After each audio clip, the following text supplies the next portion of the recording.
بسم الله الرحمن الرحيم، والصلاة والسلام على سيدنا محمد نبي العربي الهاشمي الأمين. أخي فخامة الرئيس عبد الفتاح السيسي، أصحاب الجلالة والفخامة والسمو، السلام عليكم ورحمة الله وبركاته.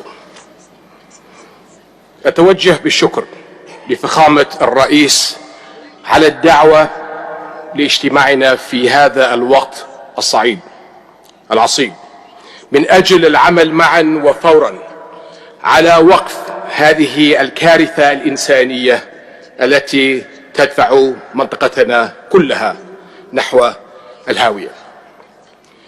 اسمحوا لي أن أتوجه بالحديث بالإنجليزي إلى أصدقائنا من أوروبا والعالم الموجودين معنا اليوم، فرسالتي لهم: My friends, Assalamu alaikum wa rahmatullahi wa barakatuh.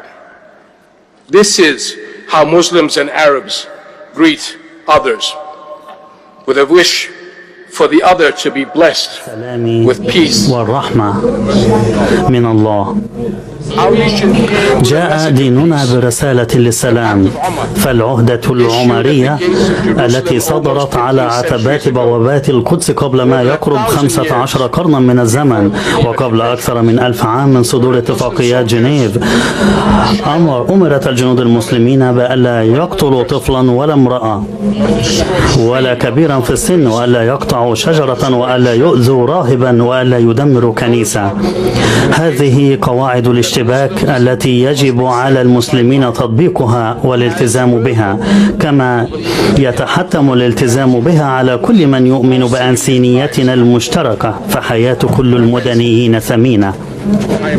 أصدقائي، تغضبني وتحزنني أعمال العنف التي استهدفت المدنيين الأبرياء في غزة والضفة الغربية وإسرائيل. إن حملة القصف العنيفة الدائرة في غزة في هذه الأثناء هي حملة شرسة ومرفوضة على مختلف المستويات. إنها عقاب جماعي لسكان محاصرين لا حول لهم ولا قوة. إنها انتهاك فاضح للقانون الدولي الإنساني. إنها جريمة حرب. ومع ذلك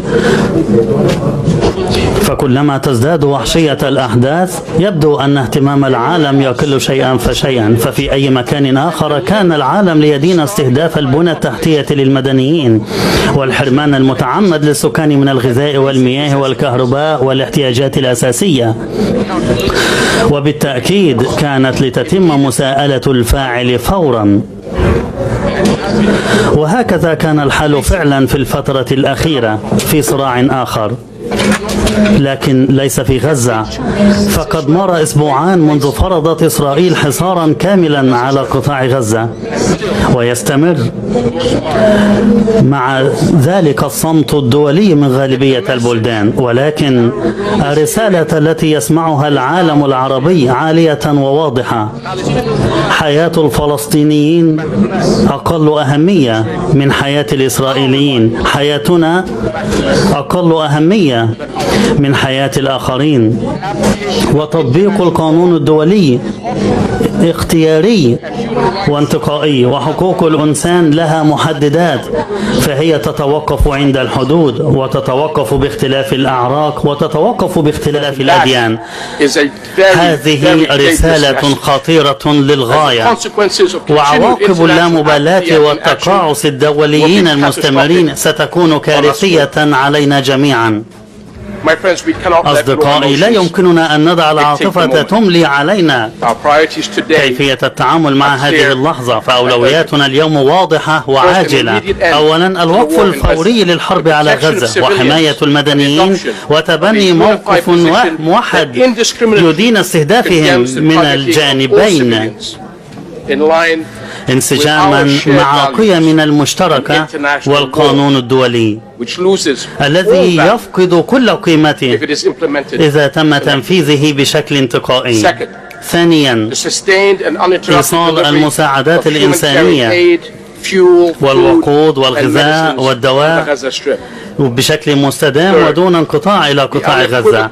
ثالثا، الرفض القاطع للتهجير القسري للفلسطينيين أو التسبب بنزوحهم، فهذه جريمة حرب وفقا للقانون الدولي وخط أحمر بالنسبة لنا جميعا.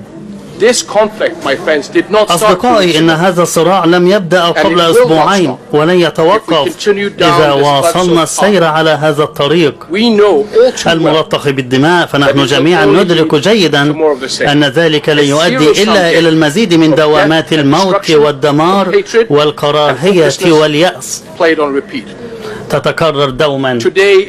وبينما تقوم إسرائيل اليوم بتجويع المدنيين في غزة حرفيا، فإنه لطالما تم تجويع الفلسطينيين لعقود عن الأمل والحرية والمستقبل.